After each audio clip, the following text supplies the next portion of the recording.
Olá, amigo do programa Brasil Consciência.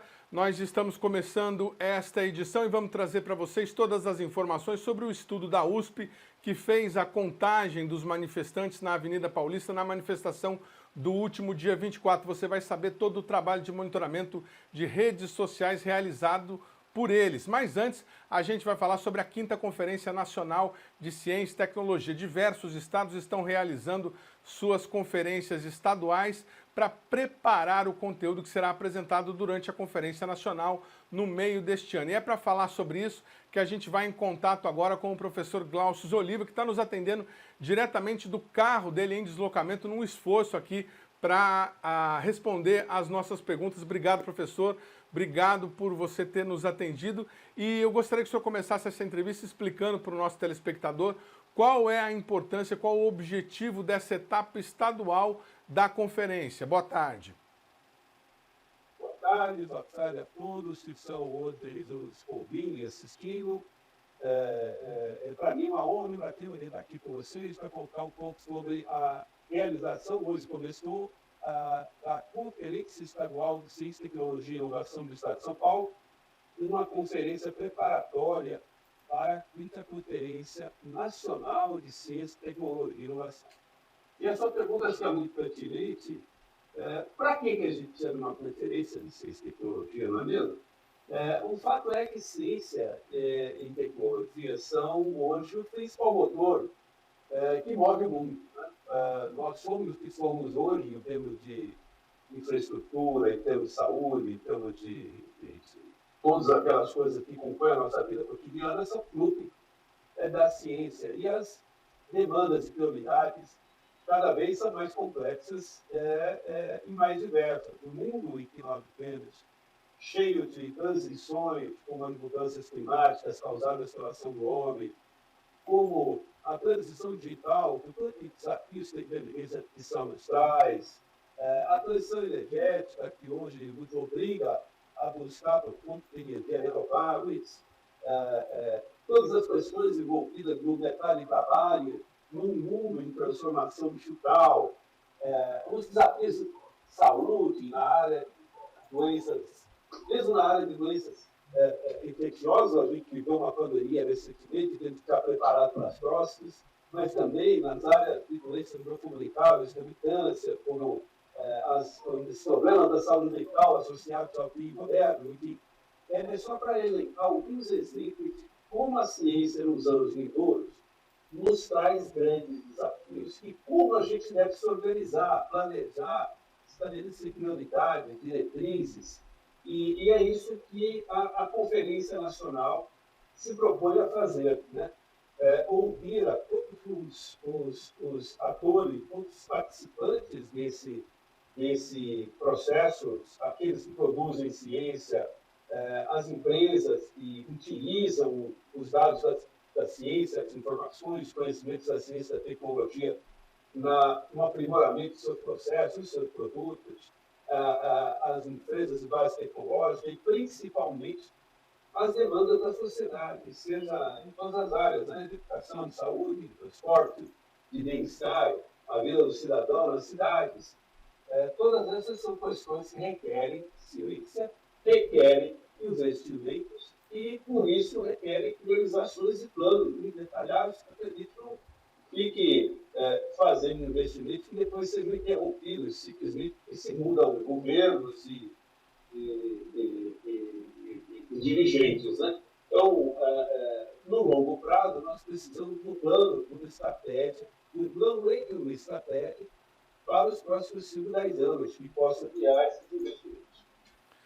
Então, basicamente, a conferência vai servir para definir políticas de Estado que devem ser implantadas no país, independente da cor partidária ou do entendimento sobre a ciência que estiver à frente do governo.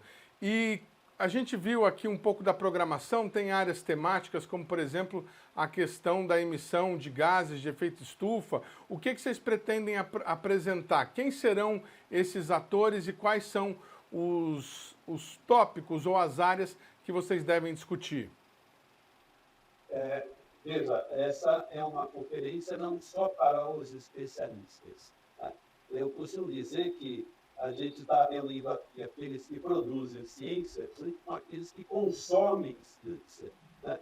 Ciência hoje é um bem público e é preciso que a gente discuta essas questões junto com todos esses participantes desse processo, né? Com a sociedade que, inclusive, financia todo esse processo do desenvolvimento da ciência. Essa conferência tem 8 sessões temáticas. Cada sessão temática tem 5 painelistas, especialistas e também representantes da sociedade, tudo do trabalho, das empresas. E cada sessão dessa, esses panelistas utilizam 45, 50 minutos para fazer as suas observações e considerações iniciais, mas a parte mais importante tem sido a das discussões e debates, que tomam cerca de 50 minutos de cada sessão, pelo menos, na qual, tanto em público presencial, nós estamos no salão, no auditório, com cerca de 240 lugares, com suas restrições preferenciais tiveram de ser limitadas a esse espaço, mas nós estamos hoje contando isso com pelo menos 350 participantes online, com participação efetiva, ou seja, abertos para perguntas e considerações. Então, esse debate é muito vivo sobre essas questões. Né? Nosso objetivo não é olhar apenas para a PIB da prefeitura, principalmente olhar para quais são os desafios futuros. Vocês estão ouvindo esses exemplos, a questão das mudanças climáticas, que requerem muita pesquisa e também muita política, que possa nos guiar nesse novo mundo. Esse é o tema da primeira sessão da manhã, dia 8, na qual nós teremos a questão da transição energética sendo discutida ao mesmo tempo. A questão de como nós vamos compatibilizar as demandas nacionais e mundiais pela produção de alimentos e uma agricultura, porém, realizada em forma sustentável, mas nós vamos precisar continuar produzindo. Mas, ao mesmo tempo, nós temos hoje tecnologia e temos novas experiências desenvolvidas com investimentos que permitam que a gente tenha uma agricultura cada vez mais produtiva e, ao mesmo tempo, mais sustentável, com indústria ambiental. Só para citar alguns exemplos, né, de temas que vão nortear, por exemplo, essa questão das mudanças climáticas e de aquecimento global. A Conferência Nacional, essa é a 5ª conferência, deixou de ser realizada durante um bom tempo e está sendo retomado agora no atual governo. Das outras vezes em que ela foi realizada, ela trouxe resultados? A expectativa de elaborar esse pacto pela ciência é positiva? Ela traz resultados? Ou o telespectador e aquele que consome ciência, como o senhor disse, pode esperar apenas por mais um formalismo, mais um protocolo de intenções? Não, de maneira nenhuma. As conferências anteriores todas tiveram muito impacto nas políticas nacionais de ciência e tecnologia. Te dou um exemplo. A 2ª Conferência Nacional, que foi organizada depois da virada desse século, dela nasceu a ideia de seguir pontos setoriais que pudessem financiar todo o desenvolvimento da ciência e da tecnologia nos segmentos da economia que são grandes demandantes de tecnologia. Então, os fundos setoriais, que hoje alimentam o FNDCT, o Fundo Nacional de Desenvolvimento Científico e Tecnológico, foram um produto da segunda conferência. Só para dar um exemplo. A 4ª conferência, que foi vai ser lá de 2010, ao final do governo Lula, aliás, a 3ª conferência também gerou documentos importantes, que foi o PACT, Plano de Ação para a Ciência, Tecnologia e Inovação, ainda o primeiro governo Lula, acredito, primeiro e segundo governo Lula, quando várias ações em várias áreas, inclusive na área espacial, foram ali lideradas, né? Então, programas criados, tanto na agência espacial quanto no INPE, os programas de monitoramento ambiental, o programa de satélites, em parceria com a China, foram ideias que nasceram, inclusive, das discussões que circularam nessas conferências. A quarta conferência foi em 2010, você contou muito bem, né? Nós estamos em 2024, portanto, há 14 anos não se reunia a comunidade nacional para discutir esse tema. Aliás, abro aqui um parênteses para comentar hoje, na abertura, o professor Anderson Gomes, que é o secretário executivo da Conferência Nacional, que vai ser realizada em julho, nos informou que estão apenas nesse mês de março sendo realizadas 171 conferências nos mais diferentes matizes. A nossa é uma conferência mais ampla, estadual, mas você tem conferências temáticas, conferências livres, conferências regionais.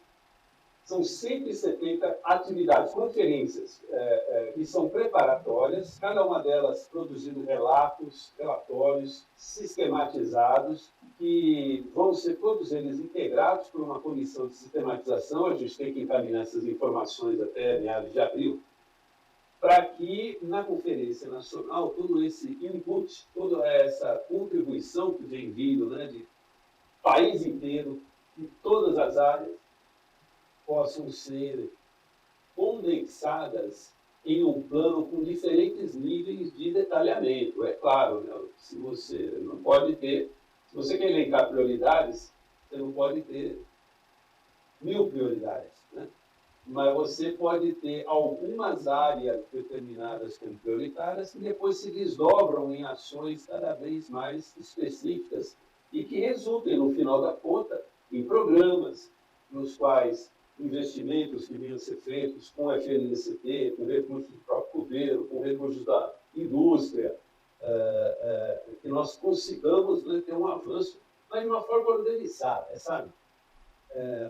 Acho que depois de 14 anos sem parar para conversar sobre esse tema, a gente percebe um monte de ações sendo realizadas, mundo afora, estados afora, sem que a gente tenha uma coordenação, sem que a gente tenha uma articulação dessas ações de forma a maximizar o seu efeito, a sua eficácia, a sua eficiência. Perfeitamente. Durante a SBPC, a última que nós estivemos no ano passado, lá em Curitiba, muito se falou sobre a realização da quinta conferência. A SBPC realizou diversas audiências preparatórias. Em uma delas, a gente observou uma preocupação com a Amazônia, inclusive uma frase que eu não vou ter aqui a capacidade de reproduzir integralmente, mas uma frase que foi repetida em diversos momentos com semânticas diferentes, é que se a Lua foi a grande mola motriz da ciência nos Estados Unidos, a Amazônia pode ser a nossa mola motriz aí da ciência para os próximos anos. Qual que deve ser a prioridade que o senhor está observando junto aos pares na Conferência Paulistana, na Conferência Paulista? Alguma referência para o Estado ou a própria Amazônia do país? O que o senhor imagina que deve sair desses debates nos próximos dias? Tem sido muito interessante essa percepção de que a grande oportunidade que nós temos no Brasil hoje é na área da bioeconomia, né? E uma bioeconomia associada a meio ambiente e biodiversidade. Então, quando a gente olha para a Amazônia e pensa em projetos de desenvolvimento sustentável, né? Ou seja, como você pode fazer com que a população que hoje vive na Amazônia, que já são quase um quarto da população brasileira, cerca de 50 milhões de brasileiros vivem na grande região da Amazônia. Todos esses 50 milhões com os mesmos direitos que você e eu temos morando aqui no Sudeste, de buscar por conforto, por qualidade de vida, por bem-estar. E o que a gente está aprendendo, e ciência está nos ajudando a entender isso melhor, é que você pode ter desenvolvimento e, ao mesmo tempo, ter preservação.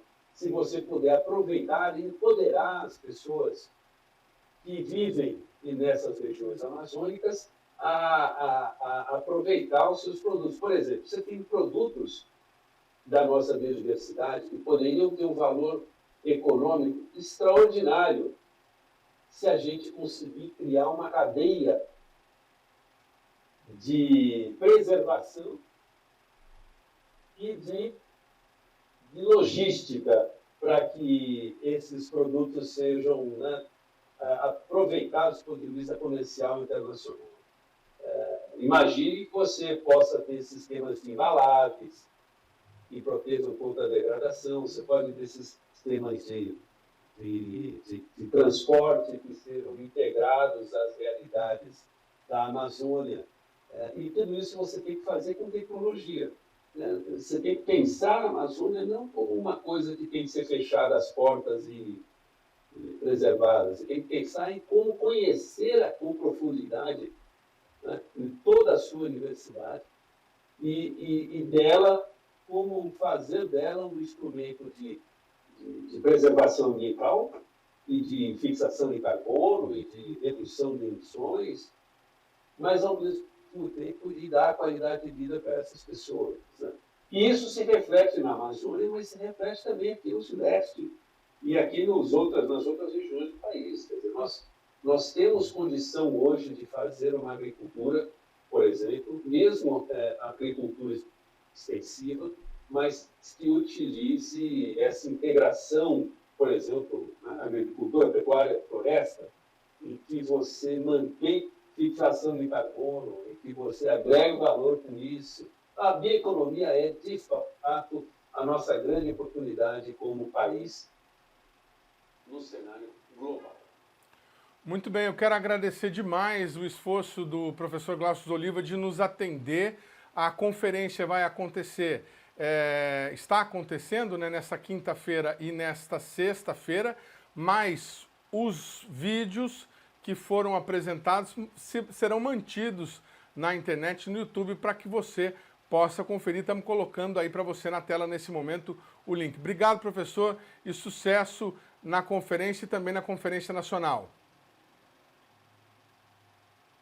Muito obrigado, obrigado a todos, tenham uma boa noite e que a gente continue entendendo e trabalhando para que a ciência brasileira traga o melhor para as nossas sociedades. Muito bem, o programa Brasil Consciência vai para um rápido intervalo e na sequência você conhece o projeto da USP que fez a medição da manifestação na Avenida Paulista. Então, só no site...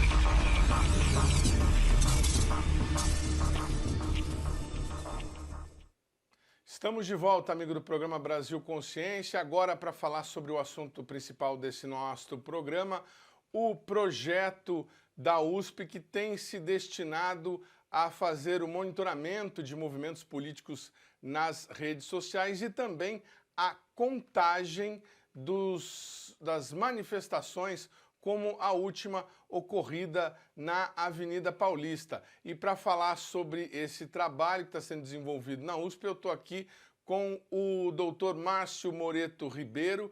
Ele é professor da Escola de Artes, Ciências e Humanidades lá da USP, é graduado em Ciências Moleculares pela Universidade de São Paulo e doutor em Ciência da Computação também pela Universidade de São Paulo em 2010. Bom dia, doutor. Obrigado por você ter atendido ao nosso convite. Para o nosso telespectador que ainda não conhece esse trabalho, eu queria que o senhor explicasse como é que surgiu esse grupo aí na USP e qual que era o objetivo inicial quando vocês propuseram esse trabalho. Boa tarde, Edmond. Obrigado pelo convite de participar do programa. O projeto ele surgiu dentro de um grupo de pesquisa que se chamava Grupo de Pesquisa em Políticas Públicas para o Acesso à Informação, GPOPAI.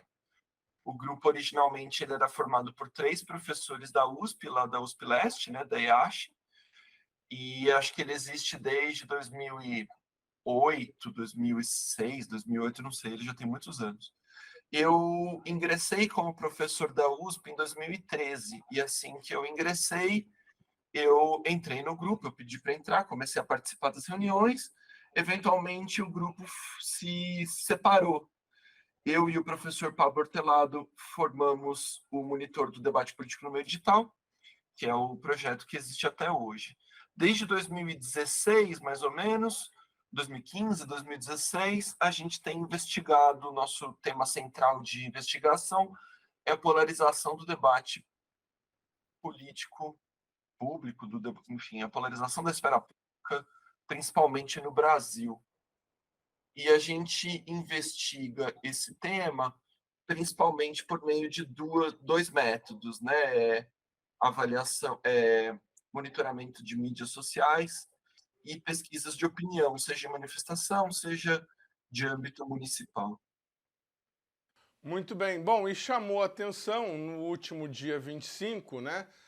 Mais uma manifestação realizada na Avenida Paulista, desta vez realizada por grupos de direita que apoiam o ex-presidente Jair Bolsonaro, e logo após a manifestação, aquela polêmica, né? A Secretaria de Segurança Pública do Estado de São Paulo inicialmente havia informado à imprensa que não fazia mais estimativas de público. Depois, mais para o final da tarde, surgiu uma versão de que havia cerca de 600 mil pessoas na Paulista, e posteriormente surgiu a versão de que eram entre 600 mil e 750 mil pessoas. E o grupo de vocês divulgou uma nota técnica afirmando que a metodologia que vocês aplicam contou 175 mil pessoas na Paulista. O mais interessante que eu quero trazer para vocês, estamos mostrando para vocês aí nesse momento na tela o site do projeto, é que de manhã, nas horas iniciais da manifestação, eles já haviam divulgado essa nota, que vocês estão vendo aí no momento, com a estimativa de público baseada no número de pessoas que eles contaram naquele momento na Paulista. E essa é uma coisa muito interessante para quem acha que é achismo, que não usa metodologia científica.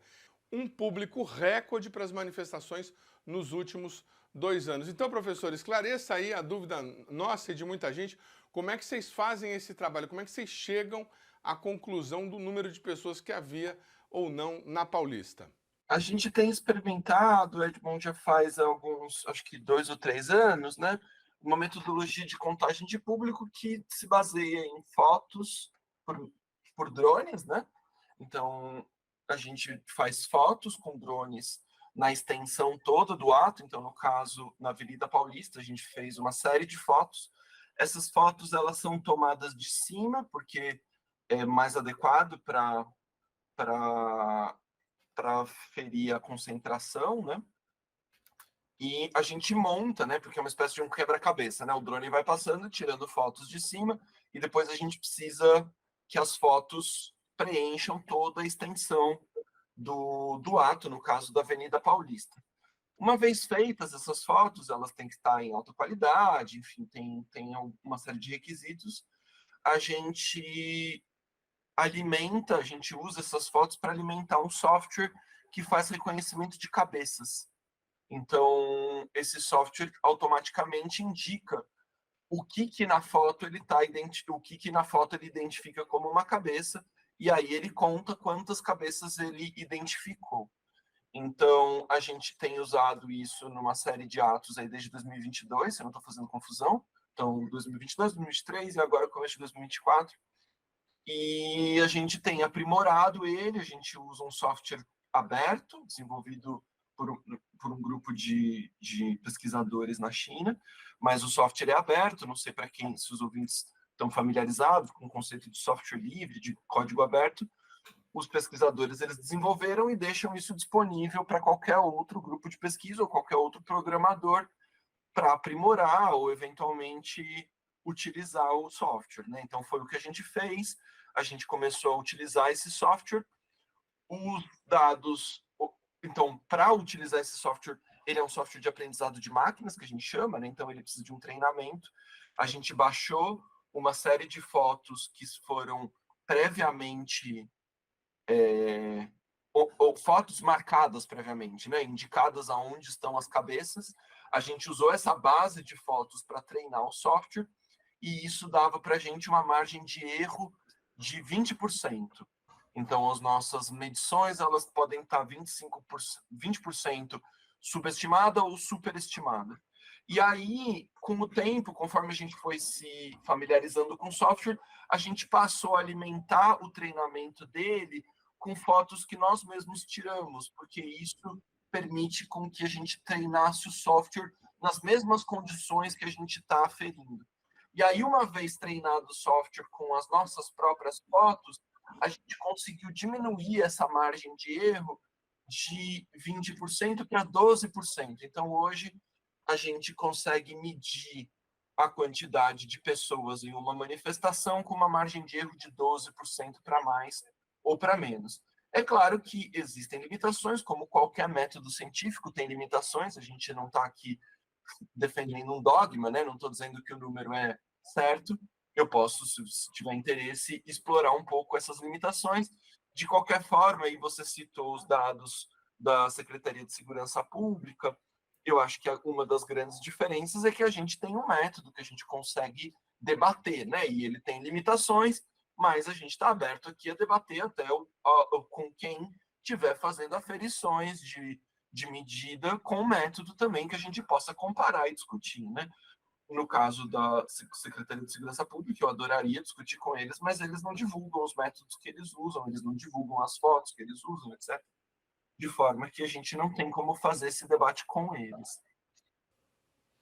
Olha, interessantíssimo, porque assim, na minha carreira de repórter, eu sou testemunha ocular disso. Em diversas vezes a gente vai acompanhar um comício, uma manifestação, alguma coisa, e aí você chega para o policial, para o comandante da operação de patrulhamento que está lá no dia e fala assim, quantas pessoas vocês estimam que tem aqui?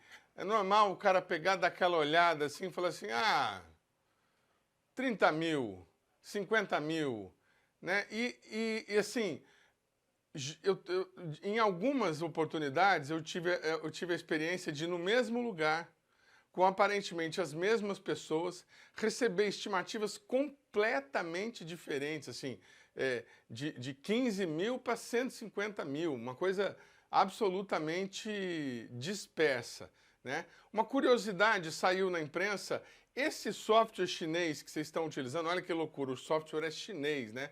A vacina chinesa pode também gerar algum tipo de repercussão junto aos grupos que não acreditam muito em ciência. Esse software foi criado para contagem de gado?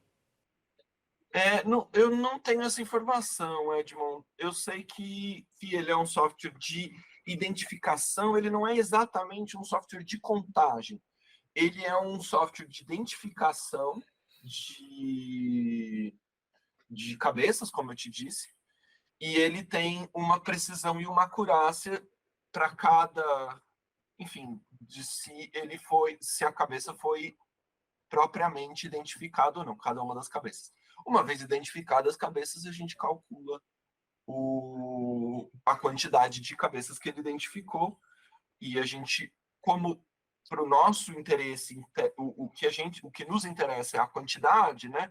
Então a gente costuma divulgar esse dado da margem de erro da quantidade, né? Como eu disse, embora ele tenha sido desenvolvido por um grupo de pesquisa na China, ele é um software livre e aberto para ser escrutinado pela comunidade interessada, né? Então, entre os grupos que se interessaram em olhar para esse software, nós na USP fomos um deles. A informação sobre o múltiplo uso do software foi divulgada pelo outro coordenador do projeto, Pablo Hortelado, no dia seguinte à manifestação, em uma entrevista ao portal UOL. Isso era uma coisa que não era possível no passado, porque parece uma coisa simples, mas não é muito fácil o software identificar uma cabeça numa foto aérea.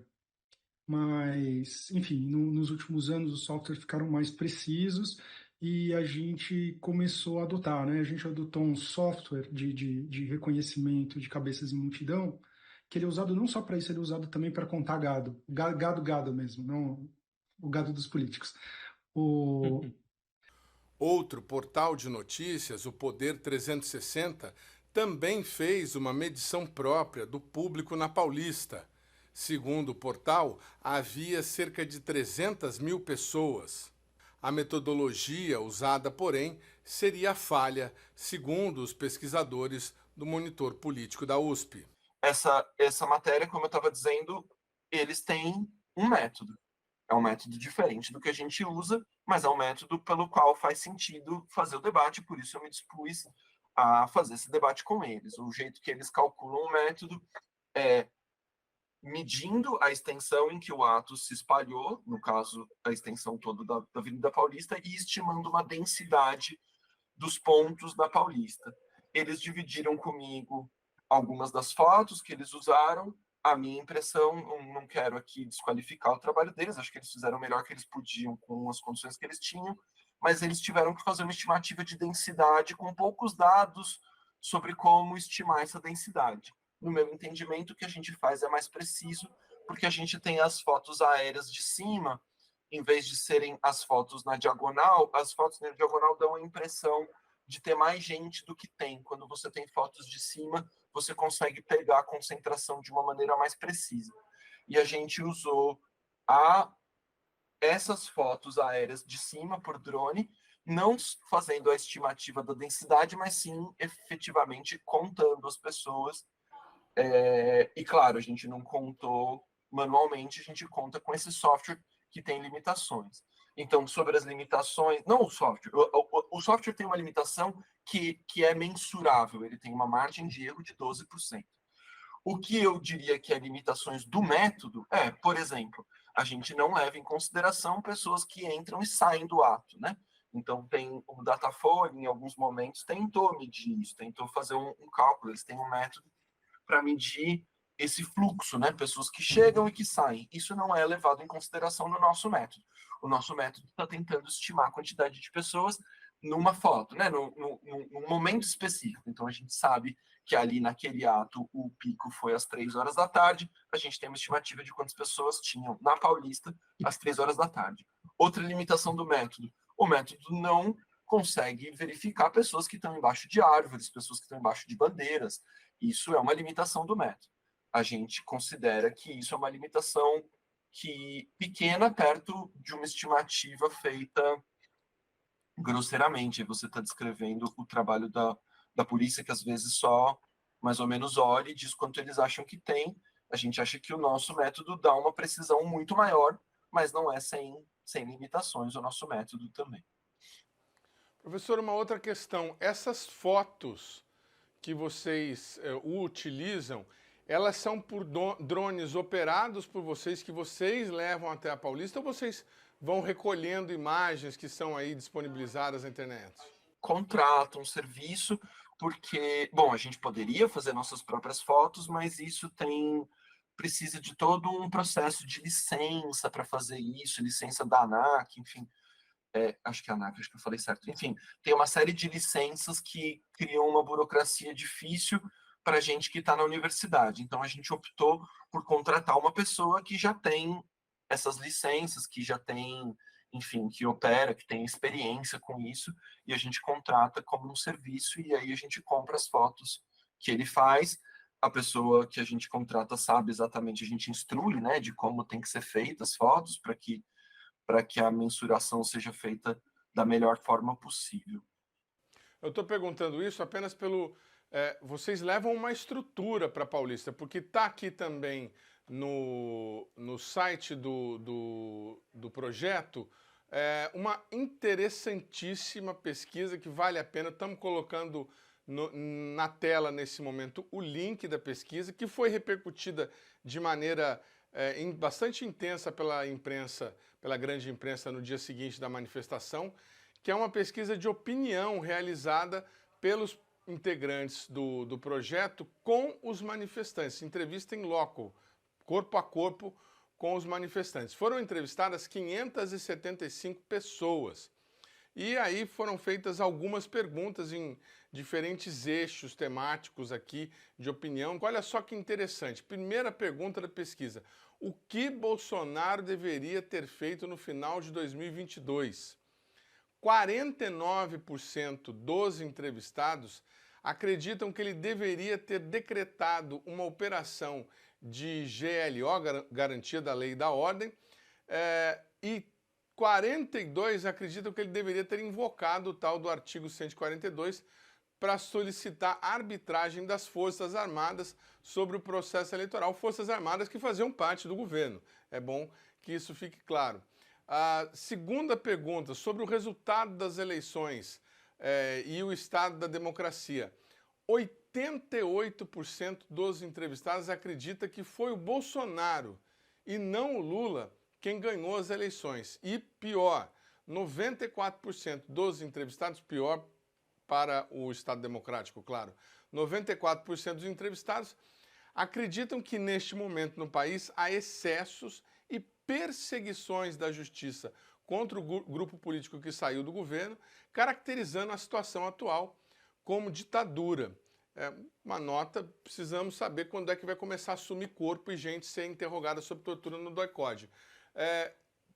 Esse trabalho que vocês fazem é complementar ao trabalho de contagem e vocês utilizam que metodologia? Por exemplo, por que são 575 pessoas num universo de 185 mil?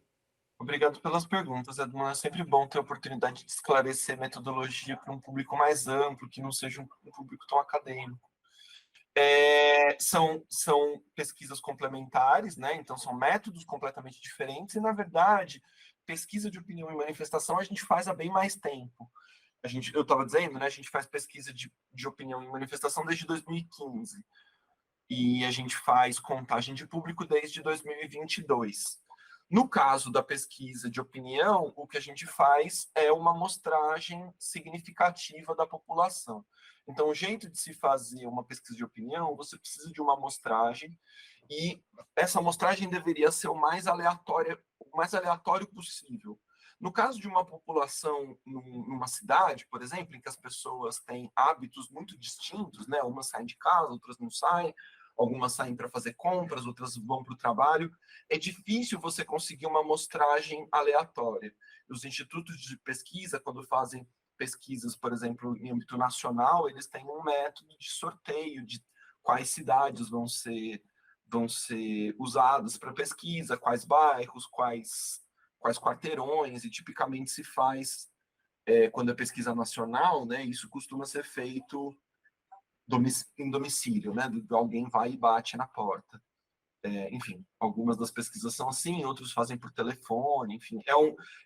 Conseguir uma amostra aleatória de uma população numa cidade ou num país é uma coisa bem delicada. Numa manifestação é um pouco mais fácil, porque as pessoas estão lá, elas estão lá espalhadas. E aí, o cuidado que a gente tem é de espalhar os nossos pesquisadores. Normalmente a gente leva cerca de 20 pesquisadores para fazer essa pesquisa, e a gente espalha eles proporcional ao que nos parece ser a concentração nos carros de som. Então, quando tem um carro de som com mais gente, a gente manda mais pesquisadores para aquela região. Quando tem os carros de som que tem menos gente, a gente manda menos. E a gente instrui os pesquisadores a fazer uma abordagem o mais aleatória possível, que eles não escolham quem eles estão abordando, que eles abordem de maneira aleatória. Se tudo isso der certo, e a gente, claro, tem sempre, como eu disse, limitações do método, mas até onde isso deu certo, se os nossos pesquisadores conseguem, de fato, entrevistar pessoas de maneira aleatória, dependendo da quantidade de entrevistas que a gente tem uma certa margem de erro. Então, nesse caso que a gente teve 575 entrevistas, isso nos dá uma margem de erro de 4 pontos percentuais. Então, quando lê as perguntas, é sempre assim que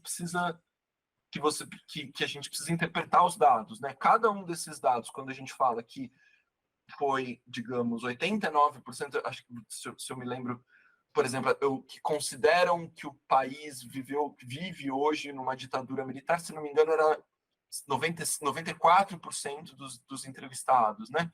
Então, a forma de interpretar isso é que, na verdade, é entre 90% e 98% das pessoas presentes concordam com essa afirmação, né, de que a gente hoje vive uma ditadura militar. E todas as perguntas seguem esse padrão. Todas as perguntas têm uma margem de erro de 4 pontos percentuais para mais ou para menos. 94%, acredito. 94%. Então, é entre 90% e 98% nesse caso. Todas as perguntas precisam ser interpretadas dessa forma. Elas têm uma margem de erro com 95% de confiança de que vai estar com 4 pontos percentuais a menos ou a mais. Muito bem, o programa Brasil Consciência vai para um rápido intervalo, mas a gente volta na sequência para continuar falando desse assunto. Instante só, não sai daí.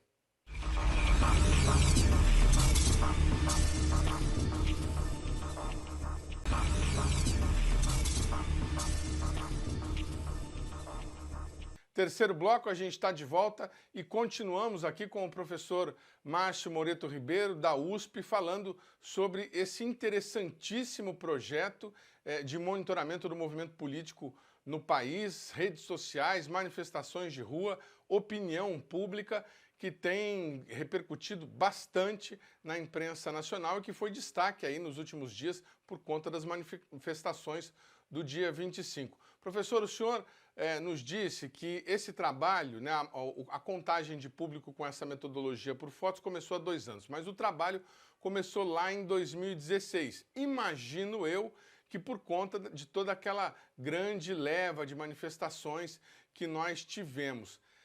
Eu não sou cientista político e ainda não li nada a respeito disso e é difícil realmente falar sobre a história quando você está dentro dela, né? A história só é escrita 70 anos depois. Mas por tudo isso que vocês estão pesquisando, nós estamos vivendo um momento peculiar da nossa história, porque apesar da gente ter uma certa tranquilidade em alguns momentos, nós estamos vivendo uma oscilação política muito forte, uma crise institucional entre poderes muito forte, de longa data, prisões, revogações, a própria Lava Jato, que foi aí do céu ao inferno, hackers que aparecem e mudam a história do país. Esse momento nosso, sob a ótica da ciência, deve ser tratado como, na opinião do senhor, daqui para frente? Interpreta essas coisas, Edmond, do ponto de vista da polarização do debate público, né? Então, o que a gente observa é que desde o fim de 2013, depois das grandes manifestações de 2013, pela revogação do aumento das passagens de ônibus e de metrô, aqui em São Paulo foi isso, né? Enfim, em outras cidades tivemos um ciclo de manifestações, grandes manifestações. Desde o fim de 2013, o que a gente observa é uma grande efervescência. O país ficou muito mobilizado, de uma maneira mais ou menos inédita. Não é que não tiveram outros momentos de mobilização pública, mas tem algo de novo nesse episódio pós-2013. O que a gente observou a partir de meados de 2014, conforme foi se aproximando as eleições de 2014, foi que essa energia mobilizatória de 2013 foi se organizando em 2 polos, um polo progressista e um polo conservador. É assim que a gente tem lido, nessa chave que a gente tem lido. Isso não é uma coisa específica do Brasil, em muitos países isso tem acontecido, esse processo de polarização do debate público, e a forma como a gente interpreta é a seguinte: no fim dos anos 60, o surgimento dos novos movimentos sociais, eles se voltam principalmente para uma disputa metapolítica, né? Uma disputa pela cultura, de como as pessoas devem agir, não necessariamente, não só uma disputa por políticas públicas, mas uma disputa cultural, em como moral, né? De o que é certo e o que é errado. Então, os movimentos feministas, o movimento negro, o movimento LGBT, se fortaleceu ali no fim dos anos 60 e começou a pautar pautas antirracistas, feministas e pró-LGBT, né, anti-homofóbicas, por assim dizer. E o que a gente vê depois desse boom no fim dos anos 60, isso no mundo todo, né, ou pelo menos no mundo ocidental, é uma reação conservadora a esses movimentos que avançaram no fim dos anos 60. Nos anos 90, no fim dos anos 80, nos anos 90, esse polo conservador começou a se sentir acuado. Eles começaram a perceber que eles estavam perdendo, de alguma forma, essa batalha por mentes e corações, né? Que os meios de disputa da cultura, nos filmes, nos programas, nos jornais, nas escolas, as pautas dos movimentos sociais, dos novos movimentos sociais, que é chamado de novos movimentos sociais, vinha avançando e eles se sentiram acuados e começaram a se organizar politicamente em vários lugares do mundo. E aqui no Brasil a gente vê essa reação conservadora com bastante força depois do impeachment da Dilma, né? E aí organizando isso que se convencionou chamar de bolsonarismo. É possível estabelecer alguma relação entre esse fortalecimento da pauta conservadora, essa criação de uma pauta de costumes defendida pela família brasileira, com movimentos que utilizaram as redes sociais para se propagar, a Primavera Árabe, a própria eleição do Trump nos Estados Unidos? Vocês conseguiram estabelecer relações entre esses episódios? Eu acho que a primeira coisa que eu queria falar, Edmund, é que não é exatamente que o campo conservador cresceu. O fenômeno, na verdade, é o contrário. O mundo ocidental, os estudos que a gente tem são estudos dos principais países da OCDE. O que a gente vê, e aqui no Brasil não é diferente, é um avanço das pautas progressistas. E o que está acontecendo é uma reação conservadora, porque antes, né, vamos dizer, nos anos 50, nos anos 60, o mundo era mais conservador. E esse campo conservador que foi perdendo espaço, ele está reagindo. Não é que ele está crescendo, mas ele está reagindo a um avanço progressista. É uma grita. Isso, é uma grita. E eu acho que você tem razão, que de alguma forma esse campo conservador disperso encontrou nas mídias sociais um lugar onde eles podiam se organizar para organizar essa reação. Então, num primeiro momento ali nas mídias sociais, como o Facebook, Twitter, e depois numa rede de grupos de WhatsApp e de Telegram, né? E eu acho que essas mídias sociais foram muito importantes para conseguir organizar e costurar esse sentimento que vinha se gestando de maneira dispersa, vamos dizer. Muito bem. Falando sobre o projeto mais especificamente, hoje vocês são um grupo formado por quem? Que tipo de estudante? Qual a qualificação? Quem que participa e como é que participa? Como é que é selecionado para participar? O grupo é organizado, o grupo é coordenado por mim, que sou professor enfim, você já me apresentou, e pelo professor Pablo Hortelado, que além de professor lá da USP, meu colega, é também colunista do Globo, né? Enfim, ele é jornalista, de alguma forma. E a gente tem um grupo de pesquisa, em que hoje participam cerca de 10 pesquisadores. A maioria desses pesquisadores são alunos de mestrado. A gente tem alguns alunos já formados mestres, né? E a gente tem algumas pessoas.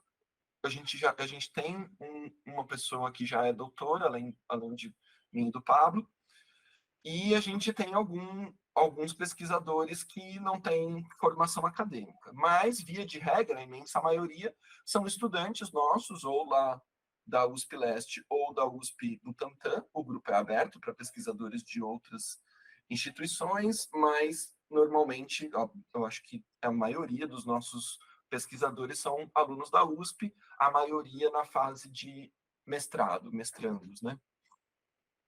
E eles são estudantes de quê? Estatística, ciências sociais, e fazem mestrado em quê?